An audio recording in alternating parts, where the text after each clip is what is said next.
My conscience is clear. Unlike him, panlabas o panloob, pati konsensya niya madumi. Ang layunin niya ay proteksyonan lang po ang kanyang mga financer at mga nasa likod ng black propaganda na ito. Ang dapat kasuhan ay ang mga financiers kasi sila po yung totoong mga nagnakaw. Hindi po ako magnanakaw.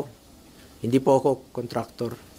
Senador po ako na nagsiservisyo lang po sa ating mga kababayang Pilipino.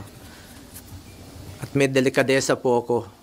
Yung prinsipyo po ko po sa buhay, yan lang po ang pwede kong pangalagaan sa ngayon. Pangalan ko po at hindi ko sasayangin yan. Kesa sayangin natin dito sa walang kwentang paninira, tatrabaho na lang po ako. Serbisyo, pagmamalasakit at sipag po ang pwede kong ialay sa ating mga kababayang Pilipino.